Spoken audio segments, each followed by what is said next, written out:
મિત્રો આ છે આ નાગેશ્વર મહાદેવ જ્યોતિર્લિંગ, જે 12 જ્યોતિર્લિંગમાંથી માત્ર એક જ્યોતિર્લિંગ આવે છે। 12 જ્યોતિર્લિંગમાંથી નાગેશ્વર મહાદેવ મંદિર જે દ્વારકા પાસે આવેલું છે તે જ્યોતિર્લિંગમાંથી એક ખૂબ જ પવિત્ર સ્થાન છે। પુરાણ મુજબ અહીં એક ભક્ત હતો સુપ્રિય નામનો। તે ભગવાન શિવનો ખૂબ મોટો ભક્ત હતો।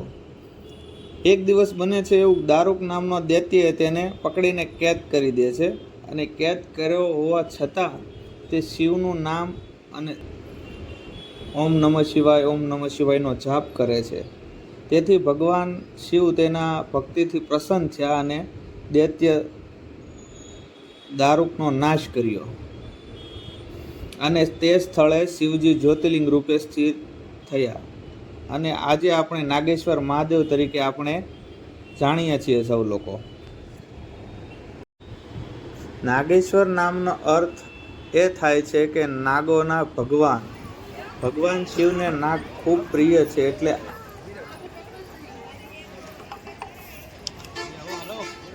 આખું નાગેશ્વર જ્યોતિર્લિંગ મંદિર અને આ છે મહાદેવ, જે બેક સાઈડ છે, ફ્રન્ટ સાઈડથી તમને થોડી વાર રહીને બતાવું છું। અને અહીંયા શનિદેવનું પણ મંદિર આવેલું છે, તો આ તમે જોઈ શકો છો। આ છે શનિદેવનું મંદિર। આ બધી જગ્યા આખું મંદિરની છે। અંદરનો પણ વિડીયો તમને મેં બતાવ્યો। અહીંયા મોબાઈલ યુઝ કરવા દે છે તો તમે બતાવી શકો છો, બાકી બધી જગ્યાએથી તમને નથી બતાવી શકતો મિત્રો।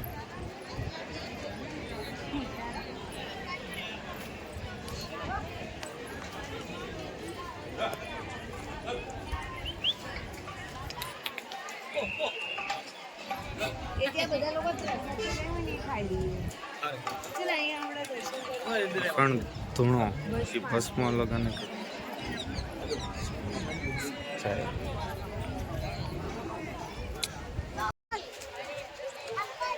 મિત્રો, તો આ છે આખું નાગેશ્વર જ્યોતિર્લિંગ મંદિર। આ સાઈડ અખંડ ધૂણો આવેલો છે, આ સાઈડ છે આખું શનિદેવનું। શું કહેવા માંગો? બોલો બોલો। તમારી બ્લોગની ચેનલનું નામ શું છે ભાઈ? મિલનનો સફર। એવું છે? હા, અમને જોવા થાય ને, લિંક આપજો જરા। હા ભાઈ, કઈ વાંધો નહીં, તમને લિંક મળી જશે। ફરવા જ આવ્યા છો? હા, તો વાંધો નહીં। અમારો ગોપાલ છે, અચ્છા અચ્છા। તો મિત્રો, આ છે આખી, તમે જોઈ શકો છો મહાદેવની વચ્ચે। એક સાઈડથી તમને બતાવું છું, આ સાઈડ અખંડ ધૂણો।